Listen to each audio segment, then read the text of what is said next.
On April 7th of 2021, a former NFL player of 6 seasons woke up with pure evil intentions. After getting ready with camouflage gear and then hopping on to his ATV, what he would do would shock an entire city. This is the case of Phillip Adams.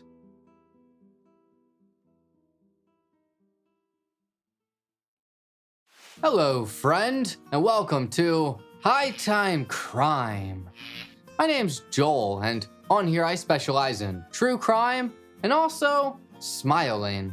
It's just what I love to do.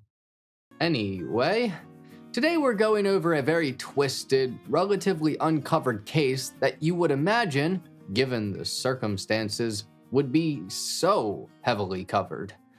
But it's not. That is the reason I'm here. Phillip Matthew Adams was born on July 20th of 1988 in Rock Hill, South Carolina to his parents Alonzo and Phyllis Adams. He was the youngest of 3 children, and his father was a truck driver, while his mother was originally an elementary school teacher. Phillip as a child was remembered as being a kind and fun-loving boy. His first grade teacher said that he was a special kid with a good heart that got along with everybody. So where Phillip grew up, or Rock Hill, South Carolina, is a town of about 75,000 people, but it's turned out more NFL players per capita than anywhere else in the United States. As of right now, from what I can tell, there have been at least 26 to 41 people who have been on NFL rosters from Rock Hill. 26 that I can verify, but a few other articles said 41, so I'm not entirely sure. Rock Hill has a nickname though, and that nickname is Football City, USA. And rightfully so. Before Phillip, he would start playing football around the age of 7, and it wouldn't stop there. By the time that he got to high school, he'd attend Rock Hill and he was a 2-sport athlete. He played both basketball and football and excelled in both of them. In basketball, he was a guard, and in football, he was a defensive back. Phillip's classmates apparently nicknamed him Fresh because he was always dressed good and well-groomed. Not only did Phillip help Rock Hill win a basketball championship, but he also helped Rock Hill win 2 state football championships in a 3-year period. One of those was a Class 4A title, and that was in 2004. He actually got a 4th quarter interception during this championship game.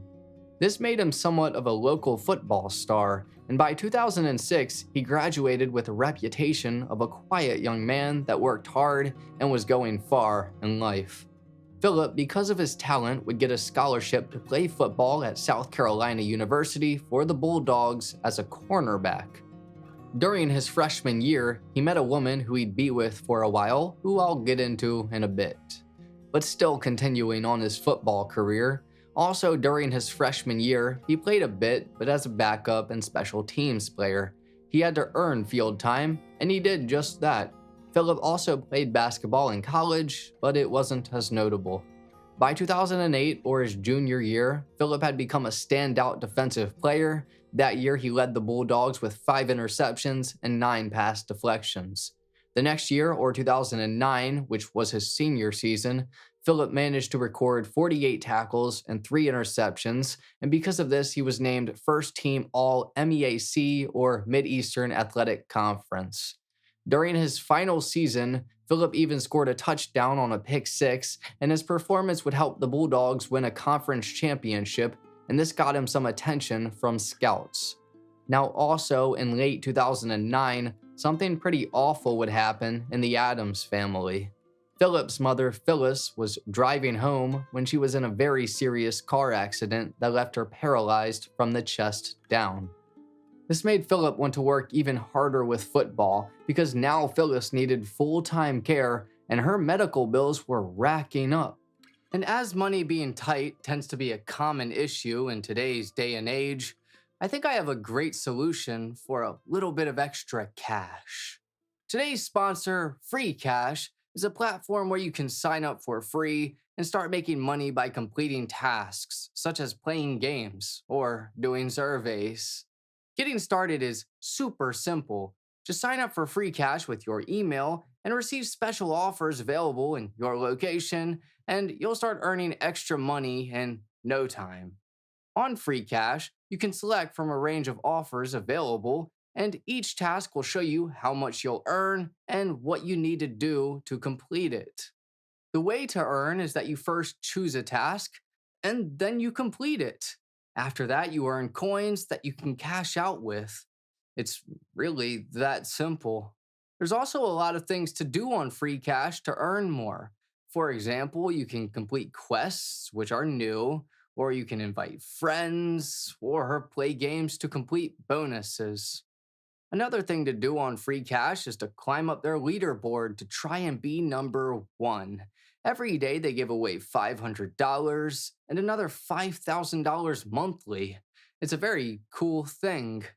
With over 200,000 reviews on Trustpilot and an average of 4.8 stars, Free Cash is definitely a place that you know you can trust and go to for a little bit of income.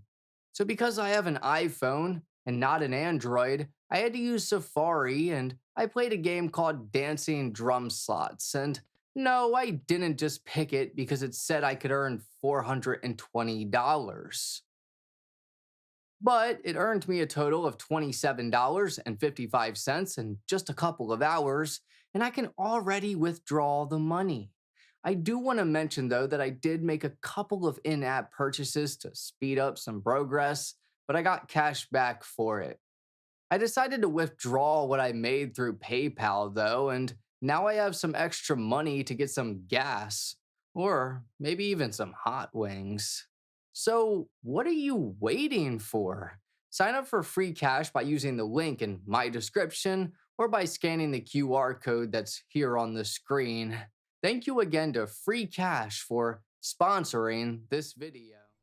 In 2010, Phillip's lifelong dream would finally become a reality when he was selected 224th overall by the San Francisco 49ers in the 7th round of the NFL draft pick. That would make him the first Bulldog player drafted into the NFL in 9 years, and in 2010, he played in 15 games, mostly on special teams and as a reserve defender. Which, just to touch on for a second, Aaron Hernandez was also a part of the 2010 draft.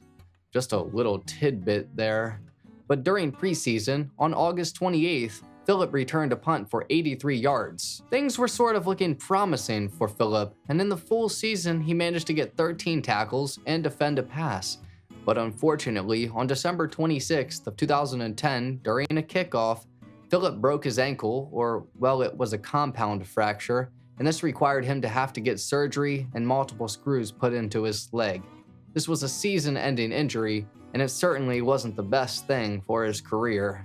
By September of 2011, or preseason for football, the 49ers would release Phillip. Not long after, though, he was signed by the New England Patriots because they needed a little bit of help in their secondary.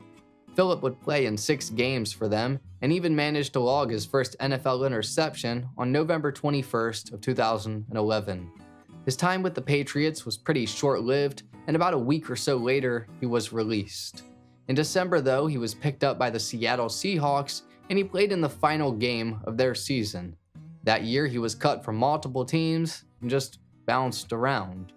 In September of 2012, Phillip would sign with the Oakland Raiders, and that season he played in 15 games. Phillip even managed to log an interception from none other than Peyton Manning. For the most part, he was a backup player, but he managed to get 15 tackles. And once again, late into the season, he was playing, and he somehow got injured. This time he hurt his groin. This landed him on injury reserve, and he ended up missing the final game. Also, in 2012, during that season, in the span of 3 games, Phillip managed to get 2 concussions, which contributed greatly to what I'll touch on later. Also, Phillip did an interview in 2012 with SMB Report, so I'll play that now. You get a bit of a look into him and how he was. Interception against the Raiders in 2010. Is that a long time ago? Is that Coach Allen said that he's going to give you a shot there, or at least is that you looking forward to that? Is that something you'd like to do? Yeah, just looking forward to opportunity. Happy I'm here. Just gonna go out here and play hard, and just glad I'm here. Strange business, isn't it? One night you're returning kickoffs for the Seahawks against the Raiders, and then now you're here. Yeah, it is. But you know, you just keep on playing. You know, you keep on learning and growing as a player. Is this fourth team in 3 years? Are you getting used to this? You know, changing the addresses and this quick turnarounds. And I don't think it's nothing you get used to. I Yeah. just think that you just keep on working. You know, you just find a way to just keep on working, getting better as a player. And hopefully, you know, the situation will be, you know, a good one for you. You know, I think this one is. And, you want a place you call home. Were you with the 49ers all when Tarver was there? So, yes. Yeah. I was. So you have some sort of background with him? Yes, yes, I'm familiar with Coach. any other coaches here? You know, any that you played for or under or? Coach Land, Coach Johnny Land. I had him in my rookie year. Right. In San Francisco. What besides special teams do you offer? Do you think as far as just? I'm a corner. Right. I'm a corner. I'm a nickel. I'm a special team player. So. What did you think of the Raiders in the game the other night? You got to look at them from a different angle. I thought they were a good team. I had nothing bad to say about it. So you haven't really done much punt returning since 2010, or have you I've been done punt returning in Seattle. a little bit up there this year? Yeah. What about in college?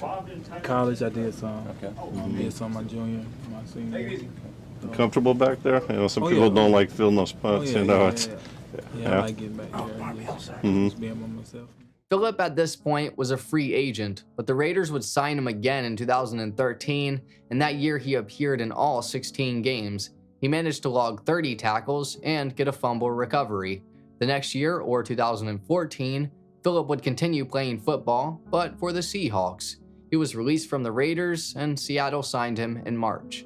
However, during the summer, Phillip didn't make the final roster for Seattle, and so they released him during the preseason cuts. Then the New York Jets decided to pick up Phillip. For the Jets, he would play 12 games, logging 24 tackles and 1 interception. He mostly stayed as a backup player and rarely a starter, and he continued to bounce around. In 2015, Phillip was signed with the last team he'd play with, or the Atlanta Falcons. He joined them in March of 2015 and would go on to play in 13 games, in which he logged another 38 tackles and another interception. After this season, Phillip would become a free agent and would never get picked up again. During April of 2016, he did attend a workout with the Kansas City Chiefs, and the Indianapolis Colts also invited him to their training camp, but he somehow missed a flight to the practice, and I guess he just gave up from that point or something.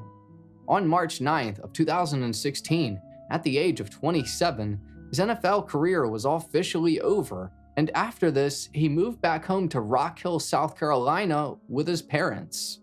Some friends of his said that he retreated to his hometown and hoped that he would get another chance to play, but that kinda contradicts what he did. His entire NFL career consisted of him playing in 78 games, logging 128 tackles, 5 interceptions, and 15 pass deflections. Phillip would continue to volunteer and help local youth and high school football teams with their programs for a good bit of time. Now, I also mentioned that early in college, Phillip met a woman and her name was Ashley.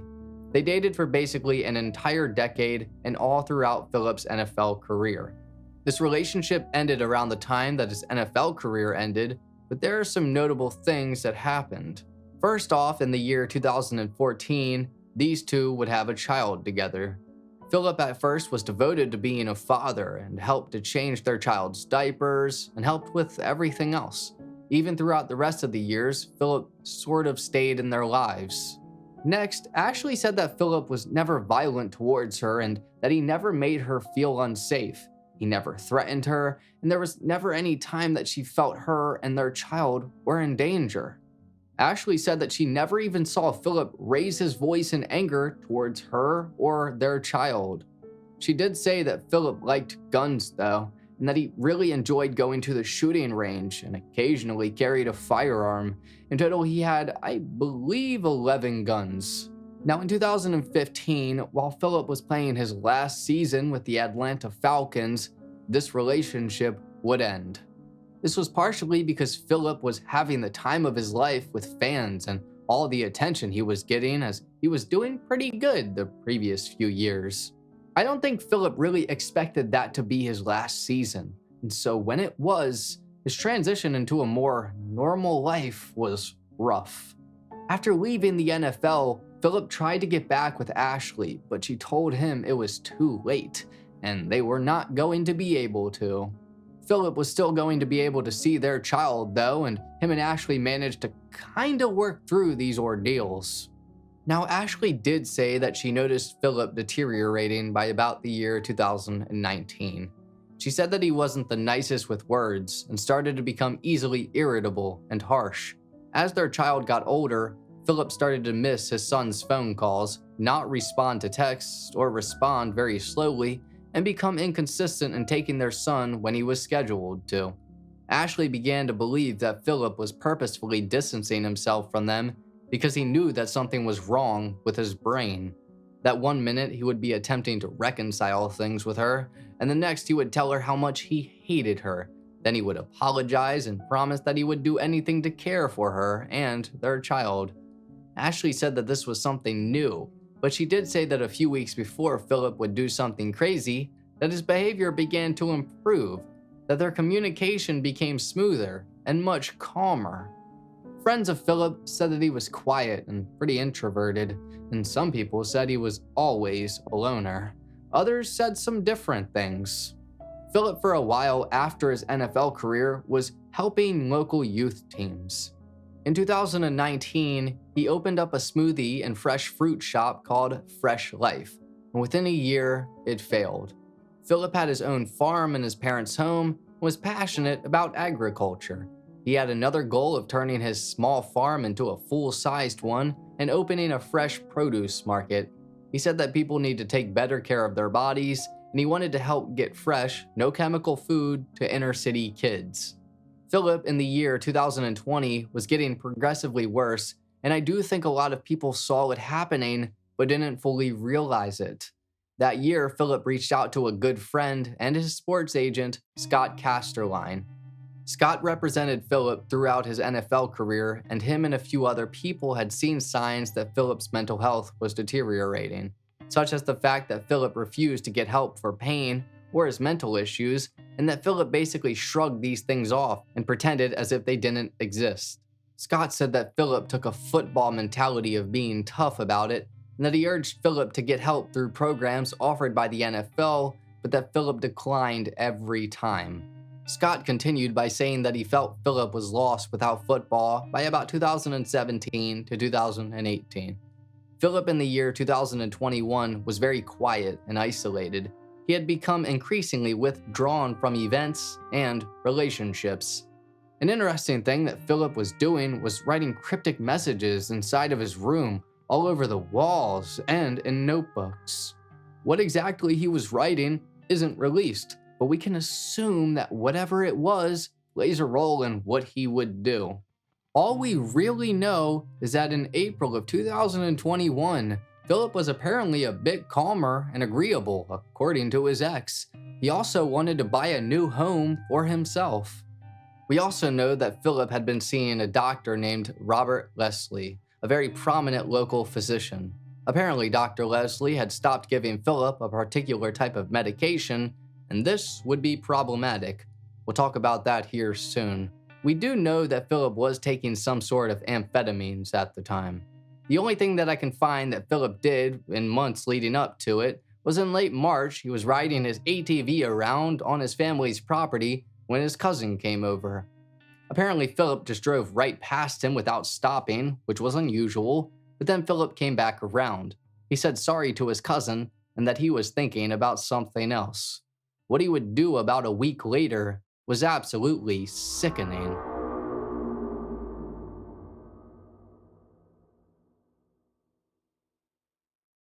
On April 7th of 2021, Phillip Matthew Adams woke up with pure evil on his mind. This morning, according to both of his parents, Phyllis and Alonzo, He was normal, and nothing about Phillip's behavior was alarming. His parents actually left for a trip to visit a relative about an hour away, while Phillip stayed at the home. A bit before leaving though, and what is interesting is that Phillip's father Alonzo called Phillip's longtime agent Scott Casterline and left him a voicemail that said that he needed to talk about Phillip. There wasn't any panic indicated, but this was the first time that Alonzo reached out, and unfortunately, the worst day. Scott didn't answer the phone, and so it went straight to voicemail. What Phillip would do for the next several hours isn't noted, but at about 4:30 p.m., he decided it was time. He got dressed in a black hoodie and camouflage pants with a black motorcycle helmet, and equipped himself with a .45 caliber Thompson-style submachine gun, or a Tommy gun, and a 9mm H&K semi-automatic MP5.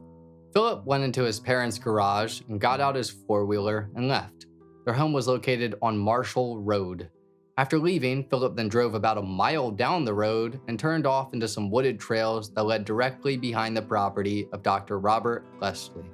Phillip would get very close in the woods, turn off his ATV, and slowly creep up to the home a little bit before 4:45 p.m. At the time, inside of the home was 70-year-old Dr. Robert Leslie and his 69-year-old wife, Barbara, and they were spending the day babysitting two of their grandchildren, Ada, who was 9, and Noah, who was 5. They were babysitting for their son, Jeff, and his wife, Katie, who were out celebrating Katie's birthday. Outside of the home, there were two men, 38-year-old James Lewis and 38-year-old Robert Shook. They were HVAC technicians from GSM Services, and they were working on the Leslie's air conditioning unit. All of a sudden, at like 4:42 to 4:43 p.m., Phillip, masked with his motorcycle helmet, ambushed these two men, and without any warning, shot both of them multiple times. James Lewis died at the scene, but Robert Shook was badly injured, and at the time, still conscious. He managed to crawl away and pull out his cell phone and call 911 at about 4:44 to 4:45 p.m. James told dispatchers what happened and reportedly identified Phillip as the shooter by name or description, but the phone line cut off. Meanwhile, Phillip forced his way inside of the home, and he managed to corner the family in one of the rear rooms, which was the exercise or gym room. Phillip would kill all of the Leslie family members that were inside of the home by shooting them each multiple times. At that exact same time, another 911 call came in from a nearby neighbor who was mowing his lawn. The neighbor said that he heard about 20 gunshots in the direction of the Leslie home, and he told the operator that he ran over to see what was happening and saw a man dressed in dark clothing and a helmet exit the home. This was Phillip leaving after he just murdered these innocent people, but Phillip would go to the backyard and escape on his ATV. Within just minutes, police would arrive, and they discovered an absolutely gruesome scene. Outside, they found James Lewis dead by his work truck, and Robert Shook was critically wounded, but still alive. He was shot at least 6 times and taken to the hospital, where he would unfortunately succumb to his injuries 3 days later on April 10th of 2021. But the police obviously knew that they had a mass shooting on their hands, but their next step was to figure out who did it. After talking to a neighbor and Robert Shook and finding personal items that Phillip had dropped at the scene, such as a tin of chewing tobacco and his phone, it made it easy to identify him, especially because of his phone. But officers also found ATV tire tracks that led away into the woods and knew where he was traveling to. By 5 p.m., the police knew they were looking for Phillip Adams, a former NFL player and local resident. A massive manhunt ensued, and people were told to lock their homes and stay inside while armed officers and canine units and helicopters went through the area, same with SWAT, drones, etc. For a long time, no one knew where Phillip was. Well, he went right back to his parents' home and barricaded himself inside. At about 8:30 p.m., the police managed to pinpoint his location by tracing the ATV's path and by other tips. After this, they surrounded the Adams family property. From 9 p.m. to about 2:30 a.m., a standoff took place, and police tried for hours to get Phillip to peacefully surrender, but he never answered. Eventually, Philip's parents arrived back home to find out what was happening, but his father Alonzo stepped outside and was briefly handcuffed because they didn't know if he was involved or not. Philip's parents were then escorted out, and I assume briefed about the situation. But the SWAT team even brought in a robotic camera to try and figure out where Philip was and what he was doing, and they used flashbangs and other devices, but not much was going on. On April 8th, or the next morning at 12:30 a.m., a single gunshot was heard inside of the home. At 2:30 a.m., the police entered the home under the cover of the SWAT team, and inside they found Phillip Adams deceased and a .45 caliber handgun right next to him. Clearly, Phillip targeted Dr. Leslie for some particular reason, but the police, I guess, decided not to figure it out fully, as they claim they were puzzled as to why Phillip did it. Phillip knew exactly where Dr. Leslie lived, so much to the point that he could drive his ATV right to his backyard. I find it very hard to believe that they weren't able to find some sort of reasoning or any sort of notes indicating to the fact.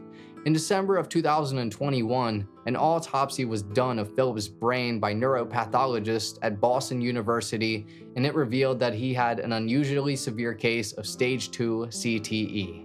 CTE is a degenerative brain disorder caused by repetitive head trauma and can come with symptoms like impulsivity, mood swings, aggression, and paranoid behavior.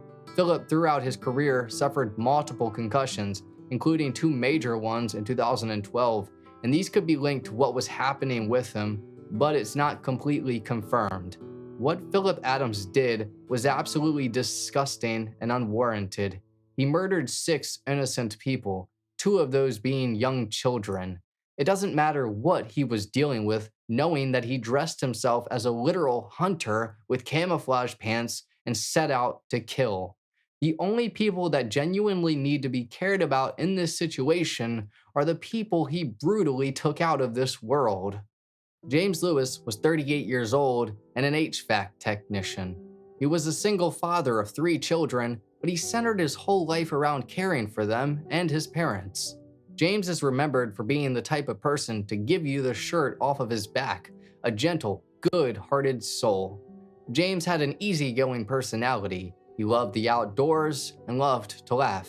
He enjoyed pranks, fishing, and just life in general. Robert Shook was 38 years old and an HVAC technician, a devoted husband, and a father of 3 children. Robert was a hardworking man who put himself through school to become a certified technician to provide for his family. He is admired for his strength and senselessness and heroic character.